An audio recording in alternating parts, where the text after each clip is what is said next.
Okay. Divine Orb, I'm rich.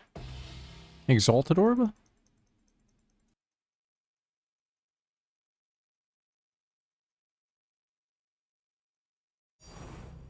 Divine Orb, I'm rich. 20 Divine Orbs! Easy game, I actually did it, dude. Wait, this tree is crazy. 2%! Turning in my Mageblood, and let's try to get a 4. Here we go. Paid 34D per, and so it's like 171D. Here we go. 2. Do I have divines to divine it? Let's buy a divine. We'll only need one. 1 for 140. Easy. 1919. So I got a 38. That's pretty good. Then we got strength. It also hit 46 dex. Pretty cool. GG. We got the Mageblood. I'm poor, dude. So I also wanted to show this. You can pull up your sales history, and so I could show that I sold Screaming Invitations for 74C per. So, I sold so many of those, by the way. And then every single one of these dunes is, the originator memory dunes. So like, yeah, 22C. Now I listed for 24, but they're not selling, so they're probably like 22, 23. And then Fortress maps are 75C. Like 74 and 75. Yeah. So the T17s, the memory maps, and the Screaming Invitations printed a lot of the money, and then I also had a bunch of, like, I do the currency exchange as well, but I don't think you have a sales history of that.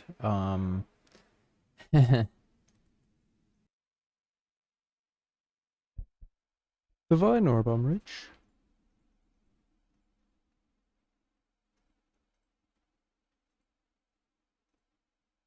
2 Divine Orbs, and in a null. Shipping. So yeah, on the side, I had gotten a lot of gold, and I realized I should probably start Kingsmarch, and then I also realized that they changed it, so before you had to go to Kingsmarch, level up all the things, have the bars to like upgrade all the stuff. So I'm gonna do a quick Kingsmarch guide. Of like what I recommend. So yeah, you go to the Act 10 area or whatever, after Act 10, and then you get your dude, Johan, and you go to Kingsmarch, then you talk to him, and then it'll tell you to recruit people.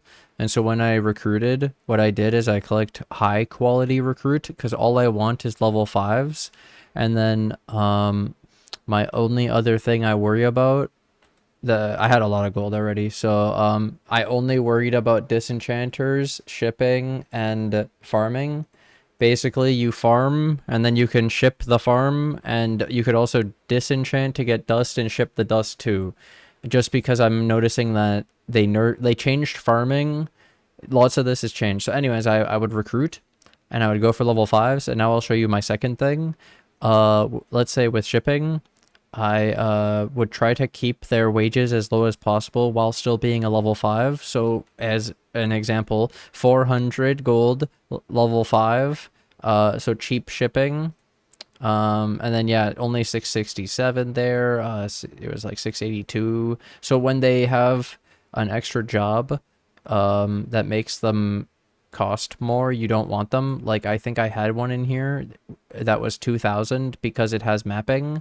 So mapping is expensive and you want to avoid it. Unless you want to run mappers and you want to delete all your gold, but that's a separate thing. So yeah, you can see I have 6.5 million gold. We went up in gold while I'm using it in the town printing resources. So then, yeah, on the side, separately, the farming, I have 888 as the worst one there, 948.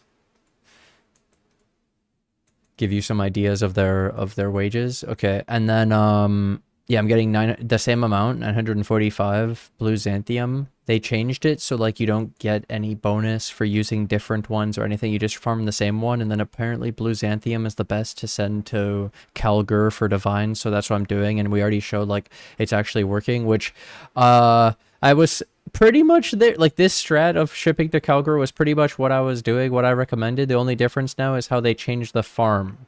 And then yeah, you really just roll those recruits.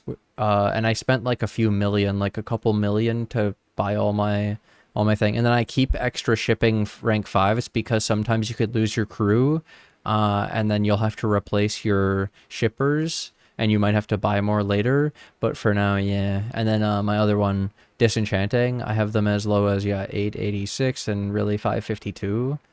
And then I don't even worry about smelting mining. You could still run the mapping, you could do mappers, and you can do mapping. I just don't like it. Personal preference. But then yeah, with shipping, what I do is I send 42,000 blue xanthium to Kalgur, and that's what you saw in those rewards. So it's just printing divine orbs, and then you could also have chance of sacred orbs and mirror shards, and then it's a pretty good chance too, especially when you could send 50 of them for the same as like the 150 mil ship, and it's instead of one every week, you're sending it like a few times a day, which is pretty nice. And yeah, 42k, and then you could technically ship it with the blue xanthium and then some dust as well, to like up to 1,000,000 dust if you want. Like I pointed out, I started disenchanting extra stuff for dust because I noticed that my farming and shipping isn't costing enough gold. I have extra from how much I'm playing, so maybe if I wasn't playing as much, then I don't do the disenchanting and I only have enough to do the farming shipping, which is still some extra divines, which is really nice.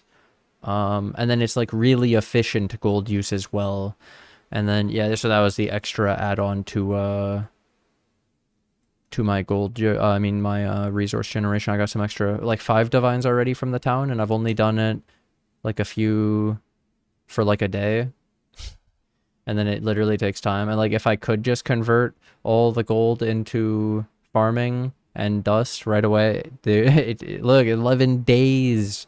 But yeah, if it could just boom, instant, I'd have so much. Yeah. Because before you used to be able to do all 5 different types of crops, and then you would get like bonuses for having the different ones and different ones next to the other ones. But yeah, now we just all blue xanthium and then ship to Kalgur, and I do 42k, and then you could send a bunch of dust up to like 1,000,000, but I didn't have any on the last few, and it's still good. It's still good. And then, oh, for the dust, I just, when I have my dump tabs and they reach a low amount, I just take the items and dump them in there instead of dumping them into the vendor.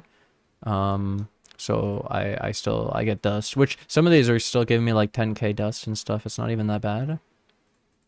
Actually pretty good. And then yeah, Mageblood. The Mageblood. I haven't done the build swap yet. Final part for the vid, just in case. People should have seen the last vid, but if you didn't see, you should watch the last vid of like my Atlas tree in the strat, but basically just the quick in case, and then for the people who won't go back and watch, this was the tree, and I've been printing, and then yeah, the 12 singular, favored dunes, and I got the scry with the apothecary, and I found a ton of the 7 years bad lucks as well, and yeah. League mechanics going pretty well too, and yeah, that's my tree. And then I've still been using 2 domination, 1 elder, 1 sacrifrag. I just switch up the sacrifrag based on whichever one I have. I buy them too. They're really cheap. Let me show you. And these are 5% quant, and so like I have a concept of these are better than chisels because you could get like 19 for 1 chaos, and then they're 5% quant. Quality, sorry, the same as a chisel, except you can do a stack of 10 in there, and where the chisel you have to click each one for 5%, so you could do 10 maps for 1 click basically in a way, as a frag with the quality. It's so sick. Where and then you technically have I should take this note again, honestly, get that extra 3%. I'll do it over the Scarab node. I forgot that I'm adding a sac frag to get quality, because I was thinking most of these don't get quality from the corruption, but then sometimes I've been having it where my map, like, I'll show you. Sometimes they start with quality. These influence maps, they actually start with quality, which is pretty interesting, because then you wouldn't have to you don't have to chisel them. So like maps could already drop with quality or be veld with quality if that was like more a thing, you know? If that was higher chance of it happening. You could even make things that make them drop with quality. That's like the thing people want, and like where people started making it where their buy instant out is for chisels instead of for chaos, and it shows up higher than trade than chaos, or cheaper. It's messed up again, and so like everything is listed in chisels now. It's Chisel League, dude. While we also have these Maven chisels, which is pretty funny. And then this is the worst one because item rarity. My last tip for the vid, based on that. When I was doing my Maven, this is the only chisel that's poop. And so then you realize, don't even pick the rarity altar. Pick the random div for thing, and unless there's literally nothing, like let's say a jeweler's orb or some rarity, pick the rarity. But otherwise, also if you get like random div for basic currency and or double uniques, you should probably do the divination for the basic currency, because double uniques of your poopy rarity, and you're probably not gonna find a Mageblood or a headhunter or something. It's like pretty unlikely, where I'm constantly finding like actual good div cards from those altars, so I highly recommend that. Like the chance of something is better than better than nothing. Either way, thanks for watching. Thanks for hanging out. Yo, GG Mageblood. I want to get back to the build. Either way, I'll let you guys know about the update. You already probably know of what I'm gonna do with it, but either way, thanks for watching. Thanks for hanging out, and I'll see you guys in the next episode. Bye. If you've ever seen a Mageblood, like the video, and if you guys like the video and you guys are new to the channel, hit that subscribe button so you guys are notified of the next video. Bye.